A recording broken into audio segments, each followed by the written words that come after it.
ദൈവാതിരുനാമത്തിന് മഹത്വം ഉണ്ടാകട്ടെ. ദൈവത്തിന് സ്തോത്രം.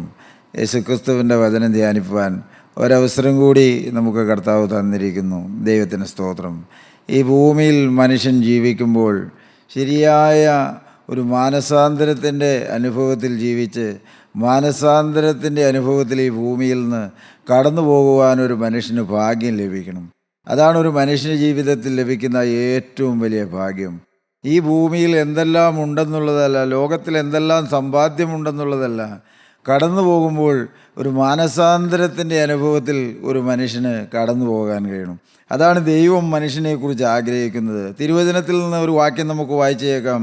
എബ്രായർക്ക് എഴുതിയ ലേഖനം 12-ാം അധ്യായത്തിൻ്റെ 16-ാമത്തെ വാക്യം നമുക്ക് വായിച്ചേക്കാം. ഒരു ഊണിന് ജ്യേഷ്ഠാവകാശം വിറ്റുകളഞ്ഞ യേശാവിനെ പോലെ അഭക്തനോ ആയിത്തീരുകയും ചെയ്യാതിരിപ്പാൻ.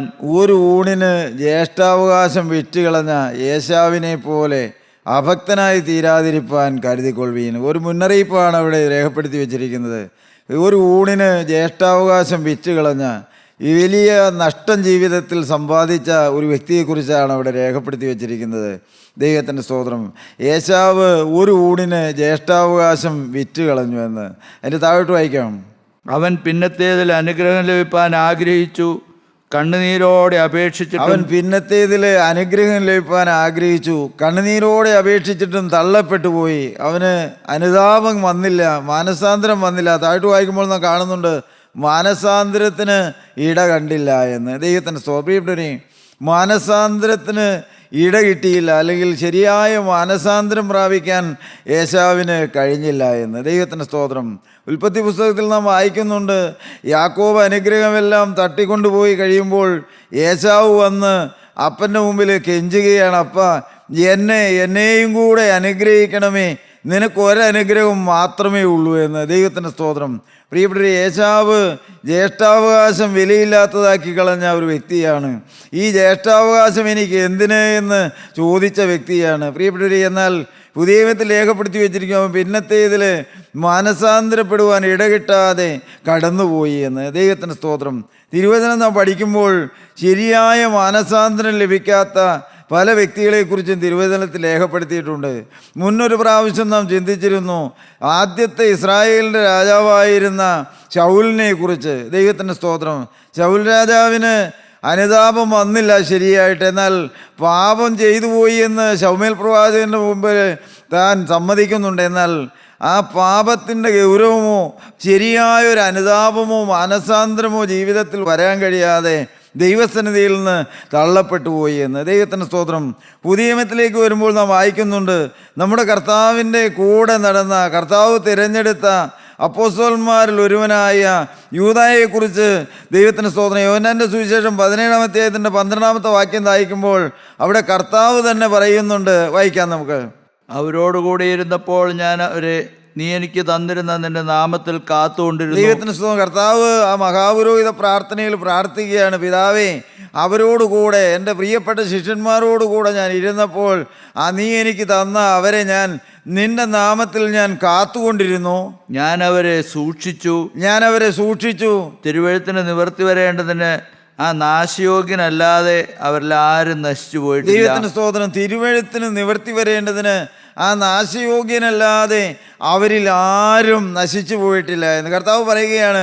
ഞാനവരെ കാത്തു സൂക്ഷിച്ചതായിരുന്നു, ഞാനവരെ സംരക്ഷിച്ചതായിരുന്നു. എന്നാൽ ഒരുവൻ തിരുവെഴുത്തിൻ്റെ നിവർത്തിക്കായിട്ട് ആ നാശയോഗ്യൻ അല്ലാതെ ആരും നശിച്ചു പോയിട്ടില്ല എന്ന്.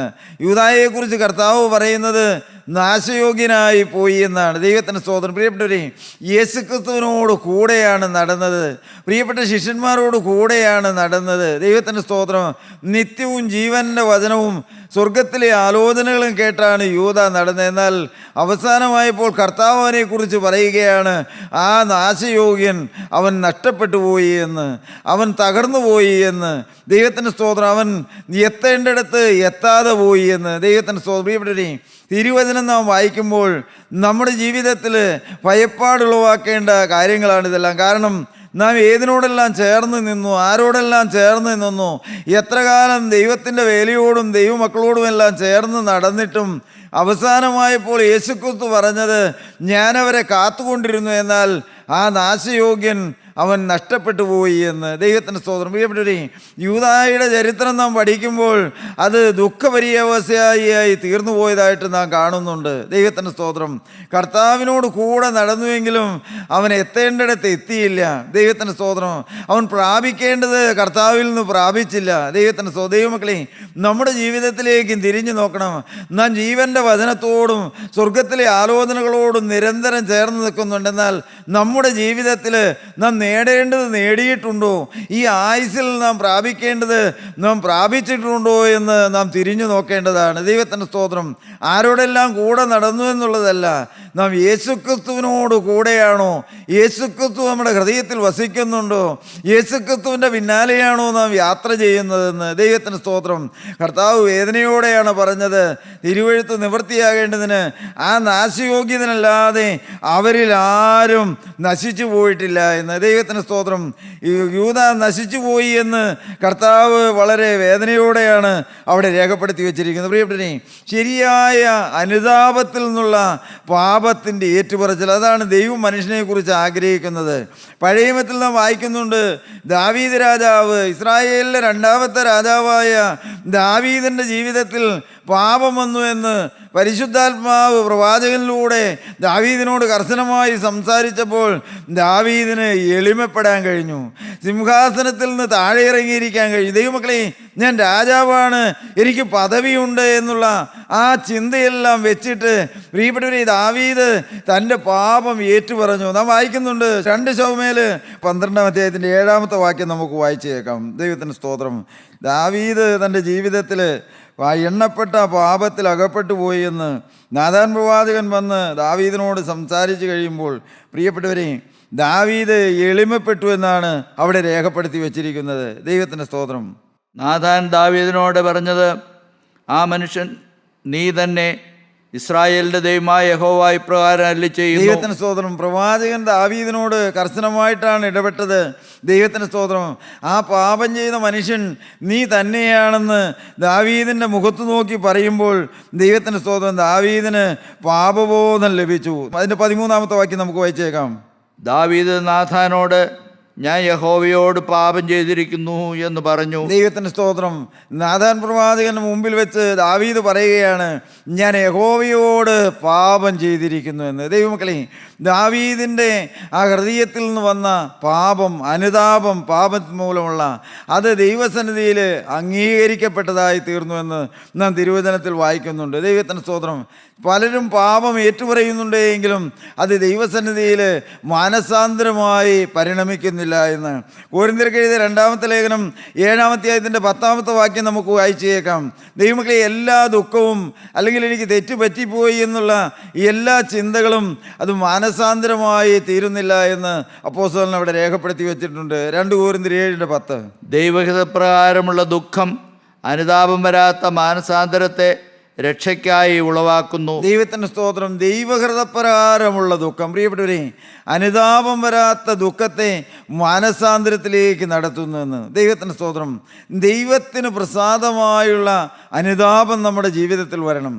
എന്താണ് മാനസാന്തരം? പ്രിയപ്പെട്ടവരെ, ഞാൻ ഇതുവരെയും ജീവിച്ച ജീവിതം ശരിയായിരുന്നില്ല, ഞാൻ തെറ്റായ വഴികളിലൂടെയാണ് ജീവിച്ചിരുന്നതെന്നുള്ള ആ ഒരു കുറ്റബോധമാണ് മാനസാന്തരത്തിലേക്ക് നടത്തുന്നത്. ദൈവത്തിൻ്റെ സ്തോത്രം. അതിനെ തുടർന്ന് മനുഷ്യ ഹൃദയങ്ങളിൽ അനുതാപം വരികയാണ്, ഞാൻ തെറ്റിപ്പോയല്ലോ എന്ന്. മാത്രമല്ല, ഇനി ആ വഴികളിൽ ഞാൻ ജീവിക്കയില്ല എന്ന് ഹൃദയത്തിലൊരു നിശ്ചയം, ഒരു തീരുമാനം വരികയാണ്. ദൈവത്തിൻ്റെ സ്തോത്രം. എനിക്ക് മാറാൻ, എനിക്ക് പുതിയ ജീവിതം നയിക്കാൻ മനസ്സാണ്, അതിന് എന്നെ തന്നെ സമർപ്പിക്കുന്നത്. പഴയ ജീവിതത്തോട് യാത്ര പറഞ്ഞ് കഴിഞ്ഞ കാലത്ത് വന്ന തെറ്റുകളോട് അനുതാപത്തോടും കുറ്റബോധത്തോടും കൂടി ദൈവസന്നിധിയിൽ ഏറ്റുപറഞ്ഞ് പുതുക്കത്തിൻ്റെ അനുഭവം പ്രാപിക്കുന്നതാണ് മാനസാന്തരം. പിന്നെ ഒരിക്കലും ആ പഴയതിലേക്ക് പോകുന്നില്ല, കാരണം അത് എന്നേക്കുമായിട്ട് തീർന്നുപോയി എന്ന്. അപ്പോസ്തലനായ പൗലോസ് പറയും, ഞാൻ പിമ്പിലുള്ളത് മറന്നും മുമ്പിലുള്ളതിന് ആഞ്ഞും കൊണ്ട് ക്രിസ്തുയേശുവിൽ ദൈവത്തിൻ്റെ പരമവിളിയുടെ ബിരുദനായി ലാക്കിലേക്ക് ഞാൻ ഓടിക്കൊണ്ടിരിക്കുകയാണ്. ദൈവമക്കളെ, നല്ല ഉറപ്പും നല്ല ഹൃദയ പ്രാഗൽഭ്യമുണ്ട് അപ്പോസ്തലൻ. എന്ത് പിമ്പിലുള്ളൊരു കാലമുണ്ടായിരുന്നു, ഒരു കഴിഞ്ഞ കാലം എനിക്കുണ്ടായിരുന്നു, എന്നാൽ അതെല്ലാം ഞാൻ വിട്ടു, അതെല്ലാം മറന്നു, പിമ്പിലുള്ളത് മറന്ന് മുമ്പിലുള്ളതിന് ഞാൻ ആഞ്ഞുകൊണ്ടിരിക്കുകയാണ്. എന്താണ് മുമ്പിലുള്ളത്? ക്രിസ്തുയേശുവിൽ ദൈവത്തിൻ്റെ പരമവിളിയുടെ വിരുദ്ധനായി ഞാൻ ലാക്കിലേക്ക് ഓടിക്കൊണ്ടിരിക്കുകയാണ്. ആ പഴയ ഓട്ടക്കളത്തിലല്ല ഞാനിന്ന് ഓടുന്നത്, പഴയ ലക്ഷ്യമല്ല ഇന്ന് എനിക്കുള്ളത്, കഴിഞ്ഞ കാലത്തുണ്ടായിരുന്ന ആ ആത്മീയ തീക്ഷ്ണതയല്ല ഇന്ന് എന്നിലുള്ളത്. പ്രിയപ്പെട്ടവരെ, എല്ലാം മാറി മറിഞ്ഞ അനുഭവം. പഴയ കാലത്ത് യഹൂദ സഭയ്ക്ക് വേണ്ടി, ന്യായപ്രമാണത്തിന് വേണ്ടി വീറോടും വാശിയോടും കൂടി പ്രവർത്തിച്ചുവെങ്കിൽ ഇന്ന് അപ്പോസ്തലന്റെ ലക്ഷ്യം എന്താണ്? ക്രിസ്തുവിനെ ഉയർത്തണം, ക്രിസ്തുവിന് വേണ്ടി ജീവിക്കണം, ക്രിസ്തുവിന് വേണ്ടി മരിക്കണം, ക്രിസ്തുവിൻ്റെ രാജ്യത്തിൽ എനിക്ക് എത്തണമെന്ന്. ദൈവമക്കളെ, അതാണ് മാനസാന്തരം. ദൈവത്തിൻ്റെ സ്തോത്രം. ഒരു കാലത്ത് ഓടിയ വഴികളെല്ലാം തെറ്റിപ്പോയി എന്നുള്ള ശരിയായൊരു മാനസാന്തരം. ദൈവത്തിൻ്റെ സ്തോത്രം. ഒന്ന് ഞാൻ ചെയ്യുന്നു, മുമ്പിലുള്ളത് മറന്നും മുമ്പിലുള്ളതിന് ആഞ്ഞും കൊണ്ട് ക്രിസ്തുയേശുവിൽ ദൈവത്തിൻ്റെ പരമവിളിയുടെ വിരുദ്ധനായി ലാക്കിലേക്ക് ഞാൻ ഓടിക്കൊണ്ടിരിക്കുന്നു എന്ന്. ദൈവമക്കളെ, ഞാൻ എളിമയോടെ ചോദിക്കട്ടെ, ഈ തിരുവചനത്തിൻ്റെ മുമ്പിലിരിക്കുന്ന എൻ്റെ പ്രിയപ്പെട്ട സഹോദരി സഹോദരന്മാരെ, യൗവനക്കാരികളെ, നിങ്ങളുടെ ഹൃദയത്തിൽ ഈ ബോധ്യമുണ്ടോ? എന്ത്? ഞാൻ മുമ്പിലുള്ളത് പുതിയൊരോട്ടക്കളത്തിലാണ് ഞാൻ ഓടുന്നതെന്ന്. എൻ്റെ ഇത്ര കാലം വരെ ഓടിയതല്ല, അല്ലെങ്കിൽ ഇത്ര വയസ്സ് വരെ ഓടിയതല്ല. ആ പഴയതിനോടെല്ലാം യാത്ര പറഞ്ഞ് പുതിയൊരോട്ടക്കളത്തിലേക്ക് കർത്താവ് എന്നെ കരം പിടിച്ച് കയറ്റി നിർത്തിയിരിക്കുകയാണെന്ന്. ഞാൻ യേശുവിനോടുകൂടെ ഓടുകയാണെന്ന്. എൻ്റെ ദൈവത്തിൻ്റെ സ്തോത്രം. ദൈവമക്കളെ, അപ്പോസ്തലന് നല്ല ധൈര്യമുണ്ടായിരുന്നു. നമുക്കും ആ ധൈര്യം വേണം. എന്ത്? പഴയത് കഴിഞ്ഞു പോയി എന്ന്, പഴയതെല്ലാം വിട്ടുകളഞ്ഞു എന്ന്. ദൈവത്തിൻ്റെ സ്തോത്രം. എനിക്കിന്നൊരു ലാക്കുണ്ട്, ഒരു ലക്ഷ്യമുണ്ട് എന്ന്. ദൈവത്തിൻ്റെ സ്തോത്രം.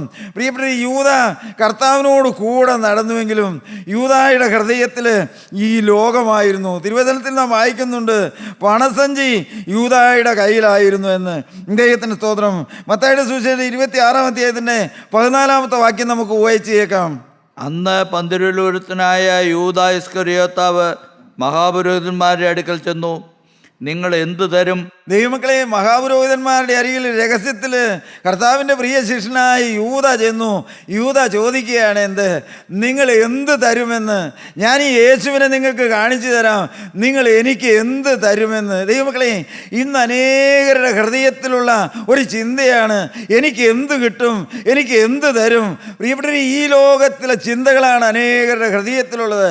ഈ എന്തിന് ചെന്ന് ഇടപെട്ടാലും എനിക്ക് എന്ത് കിട്ടും, എനിക്ക് എന്ത് തരും, എനിക്ക് എന്ത് ലാഭമുള്ളെന്ന് ഈ ലോകത്തിൽ മാത്രം ദൃഷ്ടി വച്ചിരിക്കുന്ന യൂദായുടെ ഹൃദയം ധനത്തിലായിരുന്നു. യൂദായുടെ ലക്ഷ്യം പണസഞ്ചിയായിരുന്നു. യൂദാ മഹാപുരോഹിതന്മാരോട് ചോദിച്ചു, യേശുവിനെ ഞാൻ കാണിച്ചു തരാം, നിങ്ങൾ എനിക്ക് എന്ത് തരുമെന്ന്. ദൈവത്തിന് സ്തോത്രം. അതിന് താഴോട്ട് വായിച്ചേ. അന്നു മുതൽ അവനെ കാണിച്ചു കൊടുപ്പാൻ അവൻ തക്ക അന്വേഷിച്ചു പോന്നു. യൂദ അവരോട് ചോദിച്ചു, കർത്താവായ യേശുക്രിസ്തുവിനെ ഒറ്റിക്കൊടുത്താൽ ഞാൻ അവനെ ചൂണ്ടിക്കാണിച്ചു തന്നാൽ എനിക്ക് എന്ത് തരുമെന്ന്. ദൈവത്തിൻ്റെ സ്തോത്രം. പ്രിയപ്പെട്ടവരെ, അന്ന് അവർ തമ്മിൽ ഒരു ഉടമ്പടി അല്ലെങ്കിൽ ഒരു തീരുമാനമുണ്ടായി. യേശുവിൻ്റെ വിലയായ 30 വെള്ളിക്കാശ് യൂദാക്ക് കൊടുക്കാമെന്ന്. ദൈവത്തിൻ്റെ സ്തോത്രം. പഴയ നിയമം അടിക്കുമ്പോൾ ഒരടിമയുടെ വിലയാണ് 30 വെള്ളിക്കാശ്. പ്രിയപ്പെട്ടവരെ, കർത്താവായ യേശുക്രിസ്തുവിന് അന്നത്തെ മഹാപുരോഹിതന്മാർ ഇട്ട വില ഏതാണ്? 30 വെള്ളിക്കാശ്. ദൈവത്തിൻ്റെ സ്തോത്രം. യൂദ ആ 30 വെള്ളിക്കാശ് വാങ്ങി എനിക്ക് എന്ത് തരുമെന്ന്. താഴോട്ട് നാം വായിച്ചപ്പോൾ കണ്ടു, അവൻ അന്ന് മുതൽ ഒരു തക്കം അന്വേഷിച്ച് നടക്കുകയാണ്. എന്തിനു വേണ്ടി?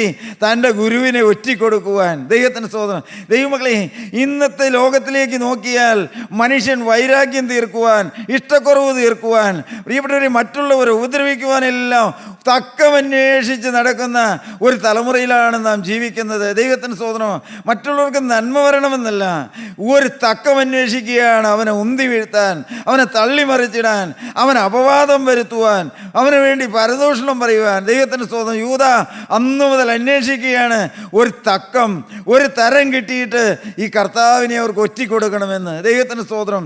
30 വെള്ളിക്കാശ് അന്ന് അവന് കിട്ടിക്കാണും. പ്രിയപ്പെട്ടവരെ, അവൻ അതുകൊണ്ട് നടക്കുകയാണ്. എന്നാൽ അവൻ ആ 30 വെള്ളിക്കാശ് കർത്താവിനെ ഒറ്റിക്കൊടുത്ത് വാങ്ങിയത് കൊണ്ട് കർത്താവിൻ്റെ അരികിലേക്ക് അവൻ വരാതിരുന്നില്ല. ദൈവത്തിൻ്റെ സ്തോത്രം. യോഹന്നാൻ്റെ സുവിശേഷം 13-ാം അധ്യായത്തിൽ നാം വായിക്കുന്നുണ്ട്. ദൈവത്തിൻ്റെ സ്തോത്രം. 13-ാം അധ്യായത്തിൻ്റെ 2-ാമത്തെ വാക്യം വായിക്കാം. അത്താഴമായപ്പോൾ പിശാച് ശീമോന്റെ മകനായ യൂദാ ഇസ്കറിയോത്താവിൻ്റെ ഹൃദയത്തിൽ അവനെ കാണിച്ചു കൊടുപ്പാൻ തോന്നിച്ചിരുന്നു. പ്രിയപ്പെട്ടവരെ, പിശാച് തോന്നിച്ചതാണെന്ന് അവിടെ രേഖപ്പെടുത്തി വെച്ചിരിക്കുകയാണ് കർത്താവിനെ കാണിച്ചു കൊടുക്കാൻ. നാം എന്ത് മനസ്സിലാക്കണം ദൈവമക്കളെ?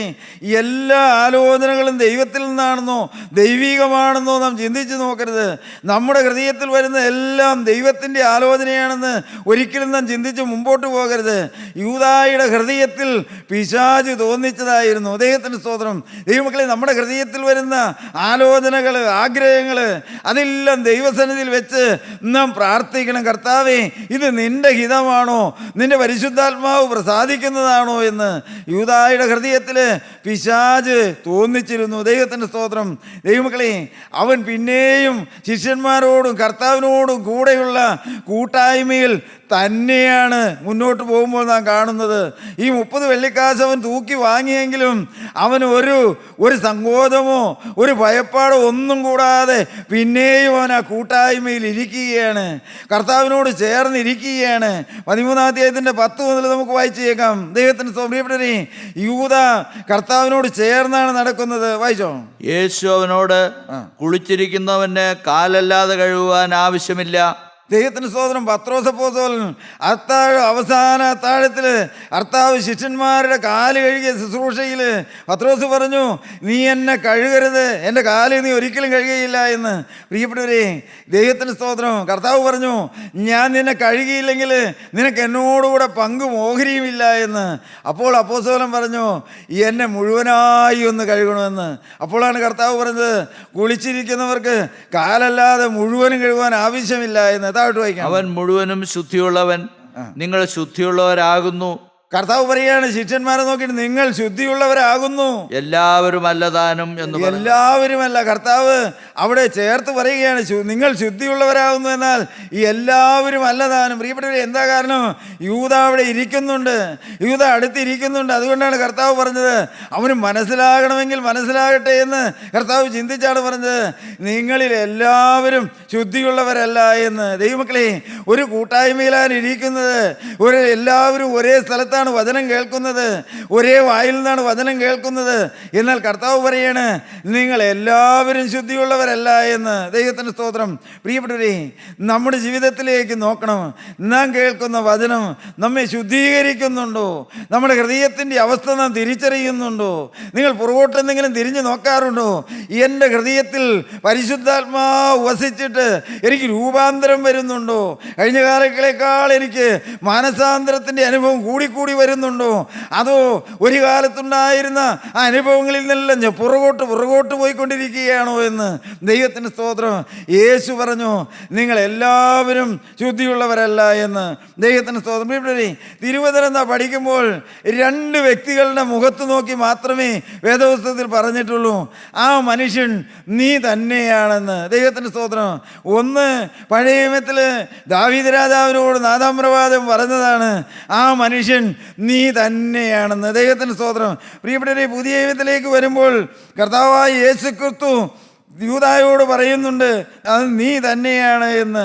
ദൈവത്തിന് സ്തോത്രം. പ്രിയപ്പെട്ടവരെ, കർത്താവായ യേശുക്രിസ്തുവിനോട് യോഹന്നാൻ ശ്ലീഹ ചോദിച്ചു, ഗുരു, അങ്ങയെ കാണിച്ചു കൊടുക്കുന്നത് ആരാണെന്ന്. ദൈവത്തിന് സ്തോത്രം. ദൈവമക്കളെ, ആ 13-ാം അധ്യായം യോഹന്നാൻ്റെ സുവിശേഷം നാം വായിക്കുമ്പോൾ പ്രിയപ്പെട്ടവരെ, അതിൽ എന്തെല്ലാം ഹൃദയഭേദകമായ കാര്യങ്ങളാണ് രേഖപ്പെടുത്തി വെച്ചിരിക്കുന്നത്. ദൈവത്തിന് സ്തോത്രം.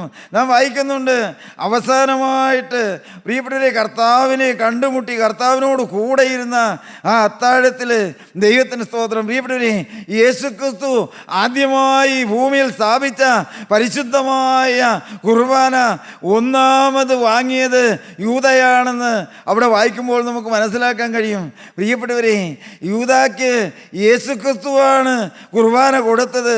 കർത്താവായ യേശുക്രിസ്തു സ്വർഗത്തിലേക്ക് നോക്കി വാഴ്ത്തി നുറുക്കി, ഇതെൻ്റെ ശരീരമാകുന്നു, ഇതെൻ്റെ രക്തമാകുന്നു എന്ന് വാഴ്ത്തി നുറുക്കി കൊടുത്ത ആ അപ്പക്കണ്ണം ആദ്യം വാങ്ങിയത് യൂദയാണ്. എന്നാൽ പ്രിയപ്പെട്ടവരെ, അവിടെ രേഖപ്പെടുത്തി വെച്ചിട്ടുണ്ട്, കണ്ണം വാങ്ങിയ ഉടനെ സാത്താൻ അവനിൽ കടന്നു എന്ന്. ദൈവത്തിന് സ്തോത്രം.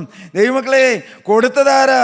കർത്താവായ യേശു ക്രിസ്തു തൻ്റെ പരിശുദ്ധമായ കരങ്ങൾ കൊണ്ടാണ് കൊടുത്തത്. ദൈവത്തിന് സ്തോത്രം. പ്രിയപ്പെട്ടവരെ, അപ്പത്തിൻ്റെ കുഴപ്പമല്ല, കൊടുത്തയാളുടെ കുഴപ്പമല്ല, പിന്നെയോ അത് സ്വീകരിച്ച വ്യക്തിയുടെ യോഗ്യത കുറവുകൊണ്ട്. പ്രിയപ്പെട്ടവരെ, അനുഗ്രഹത്തിനായിട്ട് കർത്താവ് കൊടുത്തുവെങ്കിലും പിശാചാണ് അവൻ്റെ ഉള്ളത്തിലേക്ക് കടന്നതെന്ന്.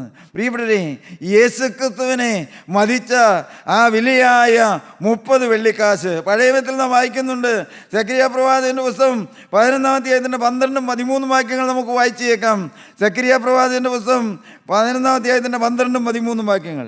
ഞാൻ അവരോട്, നിങ്ങൾക്ക് മനസ്സുണ്ടെങ്കിൽ.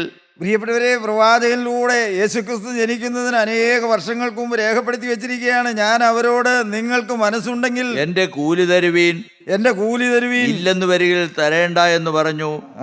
അങ്ങനെ അവർ എൻ്റെ കൂലിയായി 30 വെള്ളിക്കാശ് തൂക്കി തന്നു. ദൈവത്തിന്റെ സ്തോത്രം. എൻ്റെ കൂലിയായി 30 വെള്ളിക്കാശ് തൂക്കി തന്നു. എന്നാൽ യഹോവ എന്നോട്, അത് ഭണ്ഡാരത്തിൽ ഇട്ട് കളക. ദൈവത്തിന്റെ സ്തോത്രം. പ്രിയപ്പെട്ടവരെ, യേശുക്രിസ്തു ജനിക്കുന്നതിന് എത്രയോ വർഷങ്ങൾ മുമ്പ് രേഖപ്പെടുത്തി വെച്ചിരിക്കുകയാണ്. എന്നാൽ ആ 30 വെള്ളിക്കാശ് ഭണ്ഡാരത്തിൽ ഇട്ട് കളക. അവർ എന്നെ മതിച്ചിരിക്കുന്ന മനോഹരമായൊരു വില തന്നെ എന്ന് കൽപ്പിച്ചു. അവരെന്നെ മതിച്ചിരിക്കുന്ന മനോഹരമായ ഒരു വില തന്നെ എന്ന് കൽപ്പിച്ചു. അങ്ങനെ ഞാൻ ആ 30 വെള്ളിക്കാശ് വാങ്ങി യഹോവയുടെ ആലയത്തിലെ ഭണ്ഡാരത്തിൽ ഇട്ട് കളഞ്ഞു. അനന്തരം ഞാൻ യഹൂദയും ഇസ്രായേലും. ദൈവത്തിന് പ്രിയപ്പെട്ടവരെ, ആ 30 വെള്ളിക്കാശ് സ്ത്രീഭണ്ഡാരത്തിൽ ഇട്ട് കളഞ്ഞു എന്ന്. ദൈവത്തിന് സ്തോത്രം. പ്രിയപ്പെട്ടവരെ, തിരുവചനത്തിൽ നാം വായിക്കുന്നുണ്ട്, ഒരടിമയുടെ വിലയായ 30 വെള്ളിക്കാശാണ് യൂദാക്ക് ആ മഹാപുരോഹിതന്മാർ യേശുക്രിസ്തുവിൻ്റെ വിലയായിട്ട് കൊടുത്തത്. ദൈവത്തിന് സ്തോത്രം. ദൈവമക്കളെ, യൂദ ആ 30 വെള്ളിക്കാശ് വാങ്ങി. അവൻ നശിച്ചു പോകേണ്ടവനൊന്നും ആയിരുന്നില്ല. ദൈവമക്കളെ, കർത്താവ് പറഞ്ഞു, തിരുവെഴുത്ത് നിവൃത്തിയാകേണ്ടതിന് ആ നാശയോഗ്യനല്ലാതെ ആരും നശിച്ചു പോയില്ല എന്ന്. ദൈവത്തിന് സ്തോത്രം. തിരുവചനം നാം പഠിക്കുമ്പോൾ പ്രിയപ്പെട്ടവർ, യൂദായ്ക്കും ഒരു അനുതാപം വന്നു എന്ന് മത്തായിയുടെ സുവിശേഷം 27-ാം അധ്യായത്തിൽ നാം വായിക്കുന്നുണ്ട്. അതിൻ്റെ 3-ാമത്തെ വാക്യം മുതൽ വായിക്കുമ്പോൾ കാണുന്നുണ്ട്, യൂദായ്ക്കും കുറ്റബോധം വന്നു, അനുതാപം വന്നു. പ്രിയപ്പെട്ടവരെ, എന്നാൽ ആ കുറ്റബോധം, അനുതാപം ശരിയായ മാനസാന്തരത്തിലേക്ക് വന്നില്ല എന്ന് വായിക്കാം നമുക്ക്. അവനെ ശിക്ഷയ്ക്ക് വിധിച്ചു എന്ന് അവനെ കാണിച്ചു കൊടുത്ത യൂദ കണ്ട് അനുതപിച്ചു. പ്രിയപ്പെട്ടവരെ, അവിടെ എഴുതി വെച്ചിരിക്കുന്നതൊക്കെ ശ്രദ്ധിച്ചോ? അവനെ ശിക്ഷയ്ക്ക് വിധിച്ചു എന്ന് യൂദ കണ്ടു, അനുതപിച്ചു. ദൈവത്തിൻ്റെ സ്തോത്രം. യൂദായ്ക്ക് അനുതാപമുണ്ടായി എന്ന് പരിശുദ്ധാത്മാവ് രേഖപ്പെടുത്തി വെച്ചിരിക്കുകയാണ്. യൂദ അനുതപിച്ചു. എന്തിലാണ് യൂദ അനുതപിച്ചത്? അവന് പറ്റിയ തെറ്റിനെ ഓർത്തല്ല, പിന്നെയോ യേശുക്രിസ്തുവിനെ ശിക്ഷയ്ക്ക് വിധിച്ചല്ലോ എന്നുള്ള ആ കുറ്റബോധമാണ് അവന് വന്നത്. പ്രിയപ്പെട്ടവരെ, യൂദ ചിന്തിച്ചിരുന്നത്, ഞാൻ ഒറ്റിക്കൊടുത്താലും കർത്താവിനെ അവർക്ക് പിടിക്കാൻ കഴിയില്ല, അല്ലെങ്കിൽ കർത്താവ് എങ്ങനെയും രക്ഷപ്പെട്ടുകൊള്ളുമെന്ന്. എന്നാൽ അവനെ ശിക്ഷയ്ക്ക് വിധിച്ചു എന്ന് കണ്ടപ്പോൾ യൂദ അനുതപിച്ചു. വായിച്ചോ? ആ 30 വെള്ളിക്കാശ് മഹാപുരോഹിതന്മാരുടെയും മൂപ്പന്മാരുടെയും അടുക്കൽ മടക്കി കൊണ്ടുവന്നു. പ്രിയപ്പെട്ടവരെ, അത് ആരുടെ കയ്യിൽ നിന്നാണോ യൂദ വാങ്ങിയത്? പ്രിയപ്പെട്ടവരെ, ധനമോഹം കൊണ്ട്, ദ്രവ്യാഗ്രഹം കൊണ്ട് വാങ്ങിയ 30 വെള്ളിക്കാശ് ആ മഹാപുരോഹിതന്മാരുടെ അരികിലേക്ക് തന്നെ യൂദ കൊണ്ടുചെന്നിരിക്കുകയാണ്. കാരണം എന്താ? കുറ്റബോധമുളവായത് കൊണ്ട് ആ 30 വെള്ളിക്കാശ് മഹാപുരോഹിതന്മാരുടെ അരികിൽ കൊണ്ടുചെന്നു. വായിച്ചോ? ഞാൻ കുറ്റമില്ലാത്ത രക്തത്തെ കാണിച്ചു കൊടുത്തതിനാൽ പാപം ചെയ്തു. മഹാപുരോഹിതന്മാരുടെ മുമ്പിൽ യൂദ അവന്റെ തെറ്റേറ്റു പറയാണ്. എന്താണ് തെറ്റ്? ഞാൻ കുറ്റമില്ലാത്ത രക്തത്തെ കാണിച്ചു കൊടുത്തതിനാൽ പാപം ചെയ്തിരിക്കുന്നു. പ്രിയപ്പെട്ടവരെ, യൂദ പാപിയാണെന്ന്, എനിക്ക് തെറ്റുപറ്റിയെന്ന് അനുതാപത്തോടെ, പ്രിയപ്പെട്ടവരെ, പ്രായച്ചിത്തമായിട്ട് ആ 30 വെള്ളിക്കാശുമായിട്ടാണ് മഹാപുരോഹിതന്മാരുടെ അരികിലേക്ക് വന്നത്. ദൈവത്തിന് സ്തോത്രം. അവൻ വന്നപാടെ പറഞ്ഞു, ഞാൻ കുറ്റമില്ലാത്ത രക്തത്തെ ഒറ്റിക്കൊടുത്തതിനാൽ പാപം ചെയ്തിരിക്കുന്നു എന്ന്. വായിച്ചോ? അതിന് ഞങ്ങൾക്കെന്ത്, നീ തന്നെ നോക്കിക്കൊള്ളുക എന്ന് അവർ പറഞ്ഞു. ദൈവമക്കളെ, മനുഷ്യൻ മനസ്സിലാക്കേണ്ട വലിയൊരു മർമ്മമാണ് അവിടെ രേഖപ്പെടുത്തി വെച്ചിരിക്കുന്നത്. ദൈവത്തിന്റെ സ്തോത്രം. ആ 30 വെള്ളിക്കാശ് മടക്കി കൊണ്ടുവന്നു. അവൻ്റെ തെറ്റവൻ ഏറ്റുപറഞ്ഞുവെങ്കിലും മഹാപുരോഹിതന്മാരവനെ കൈവിട്ട് കളഞ്ഞു. ഒരാശ്വാസത്തിൻ്റെ വചനം കൊടുക്കാനോ ഒരു സമാധാനത്തിൻ്റെ വാക്ക് പറയാനോ അവർക്ക് കഴിഞ്ഞില്ല. അവർ കൈയൊഴിഞ്ഞു കളഞ്ഞു. എന്തു പറഞ്ഞു? അതിന് ഞങ്ങൾക്കെന്ത്? നീ 30 വെള്ളിക്കാശ് തൂക്കി വാങ്ങി, നീ കുറ്റമില്ലാത്ത രക്തത്തെ രക്തത്തെ ഒറ്റിക്കൊടുത്തെങ്കിൽ അതിന് ഞങ്ങൾക്ക് എന്താണ്? നിന്റെ ആത്മാവിൻ്റെ കാര്യം നീ തന്നെ നോക്കിക്കൊള്ളണം, നിന്റെ പാപത്തിൻ്റെ കാര്യം അത് നീ തന്നെ പരിഹരിച്ചു കൊള്ളണം. ദൈവമക്കളെ, മഹാപുരോഹിതന്മാർ പോലും യൂദായെ കൈവിട്ട് കളഞ്ഞു. ദൈവത്തിൻ്റെ സ്തോത്രം. എന്താണ് പ്രിയപ്പെട്ടവരെ നാം മനസ്സിലാക്കേണ്ടത്? നമ്മുടെ പാപം പരിഹരിക്കുവാൻ ഈ ഭൂമിയിൽ ഒരു മനുഷ്യനും കഴിയുകയില്ല. നമ്മുടെ പാപം കഴുകിത്തരാൻ ഈ ഭൂമിയിൽ ഒരു മനുഷ്യനും കഴിയുകയില്ല. നമുക്കൊരു മാനസാന്തരം തരാൻ ഈ ഭൂമിയിൽ ഒരു മനുഷ്യനും കഴിയുകയില്ല. ദൈവമക്കളെ, എന്താണ് അവിടെ രേഖപ്പെടുത്തി വെച്ചിരിക്കുന്നത്? എൻ്റെ പാപത്തിൻ്റെ പരിഹാരം, എൻ്റെ പാപം ചുമന്ന് കാൽവറി ക്രൂസിൽ എനിക്ക് വേണ്ടി യാഗമായ യേശുക്രിസ്തുവിൻ്റെ തിരുരക്തമാണെന്ന് നമുക്ക് വിശ്വാസമുണ്ടെങ്കിൽ നമുക്ക് യേശുക്രിസ്തുവിൻ്റെ പാദപീഠത്തിലേക്ക് ചെന്ന് നമ്മുടെ കുറവുകളെ ഏറ്റുപറയാൻ കഴിയും. നമ്മുടെ പാപങ്ങളെക്കുറിച്ച് അനുതാപത്തോടെ ഏറ്റുപറയാൻ. ദൈവമക്കളെ, യൂദാക്ക് കുറ്റബോധമുണ്ടായി എങ്കിലും അവൻ കർത്താവിൻ്റെ അരികിലേക്ക് ചെന്നില്ല.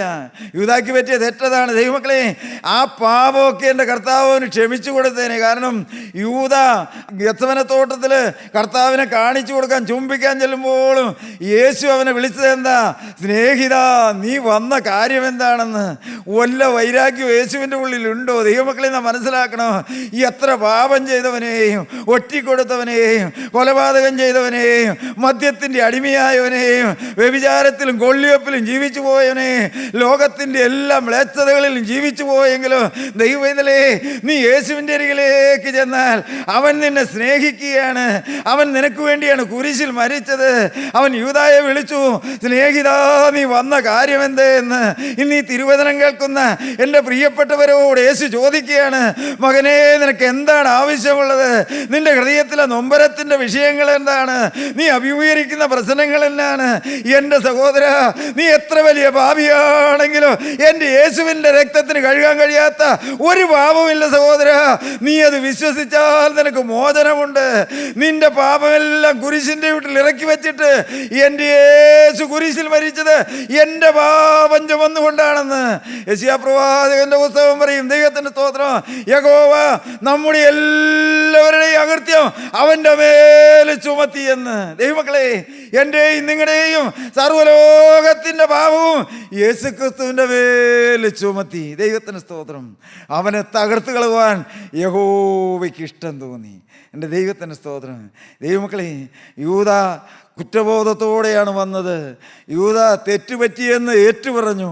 ദൈവത്തിൻ്റെ സ്തോത്രം. മഹാപുരോഹിതന്മാരുടെ മുമ്പിൽ അവൻ തെറ്റുകാരനാണെന്ന് സമ്മതിച്ചു. ആ 30 വെള്ളിക്കാശ് ദൈവാലയത്തിലേക്ക് മടക്കി കൊണ്ടുവന്നു. എന്നാൽ ദൈവമക്കളെ, ഒരാശ്വാസവചനം പറഞ്ഞു കൊടുക്കാൻ അവർക്ക് കഴിഞ്ഞില്ല. എൻ്റെ ദൈവത്തിൻ്റെ സ്തോത്രം. ദൈവമക്കളെ, ദൈവത്തിൻ്റെ സ്തോത്രം. ഇന്ന് മനുഷ്യൻ എവിടെയാണ് പാപമോചനം എന്നറിയാതെ, മനുഷ്യൻ എങ്ങനെയാണ് ആത്മാവിൻ്റെ രക്ഷയെന്നറിയാതെ ഉഴന്നു നടക്കുന്ന ഒരു കാലയളവിലാണ് ജീവിക്കുന്നത്. ദൈവമക്കളെ, ദൈവത്തിൻ്റെ സ്തോത്രം. യൂദ പ്രായശ്ചിത്തം ചെയ്തു, തെറ്റുപറ്റിയെന്ന് ഏറ്റുപറഞ്ഞു. എന്നാൽ ദൈവമക്കളെ, ആ 30 വെള്ളിക്കാശ് മഹാപുരോഹിതന്മാർ സ്വീകരിച്ചില്ല. അവൻ മണ്ണാരത്തിലേക്ക് ഇട്ട് കളഞ്ഞിട്ട് അവൻ കെട്ടിഞ്ഞാണ് മരിച്ചു കളഞ്ഞുവെന്ന്. എത്രയോ വേദനാജനകമായ അനുഭവമാണ് കിട്ടിയത് പ്രിയപ്പെട്ടവരെ. അവൻ നശിച്ചു പോകേണ്ടവനായിരുന്നില്ല. അവൻ നരകത്തിലേക്ക് പോകേണ്ടവനായിരുന്നില്ല. അവൻ കെട്ടിഞ്ഞാണ് മരിക്കേണ്ടവനായിരുന്നില്ല. അവൻ നടന്നത് സാക്ഷാൽ രക്ഷകനായ വീണ്ടെടുപ്പുകാരനോട് കൂടെ മുട്ടി ഉരുമ്മി 3.5 കൊല്ലം നടന്ന യൂദ നരകത്തിലേക്ക് പോയി. സഹോദര, ആത്മീയ ജീവിതം ഭയത്തോടെ നയിക്കേണ്ടതാണ്. സഹോദര, പണസഞ്ചി തൊടുമ്പോൾ നീ ഓർത്തുകൊള്ളണം, ഇത് യൂദായെ നരകത്തിലേക്ക് കൊണ്ടുപോയതാണെന്ന് എൻ്റെ കർത്താവ് പറഞ്ഞിട്ടുണ്ട്. അത് അനീതിയുള്ള മാമോനാണെന്ന്. അതിനെ തൊടുമ്പോൾ സഹോദര, നീ ഭയപ്പെട്ട് കൊള്ളണം. നീ വിറയലോടെ അതിനോട് അടുത്ത് ചെന്ന് കൊള്ളണം. ദൈവമക്കളെ, യൂദ നിരാശയോടെ കെട്ടിനാണ് മരിച്ച് നരകത്തിലേക്ക് പോയി. ദൈവമക്കളെ, നാം ആരും നാശത്തിലേക്ക് പോകുന്നവരുടെ കൂട്ടത്തിലായി തീരരുത്. യേശുക്രിസ്തുവിൻ്റെ സ്നേഹം നമ്മെ നാളുകളായി കുരിശിൻ്റെ അരികിലേക്ക് മാടി വിളിക്കുക. ഏത് പാപിക്കും ഓടി വരാം, ഏത് കടോര പാപം ചെയ്തവനും ഓടി വരാം. അവിടെ മോചനമുണ്ട്, അവിടെ സ്നേഹമുണ്ട്, അവിടെ സമാധാനത്തിൻ്റെ വാക്കുകളുണ്ട്. പ്രിയപ്പെട്ടവരെ, അവിടെ ആശ്വാസത്തിൻ്റെ വചനങ്ങളുണ്ട്. ഹൃദയത്തിലെ വേദനകൾ ഒപ്പിയെടുക്കുന്നവനാണ് എൻ്റെ യേശു. എൻ്റെ ദൈവത്തിൻ്റെ സ്തോത്രം. നമുക്ക് കർത്താവിൻ്റെ കരങ്ങളിലേക്ക് നമ്മുടെ ജീവിതം സമർപ്പിക്കാം. ദൈവത്തിന് നാം മഹത്വപ്പെടുവാനായിട്ട്. ദൈവത്തിൻ്റെ സ്തോത്രം.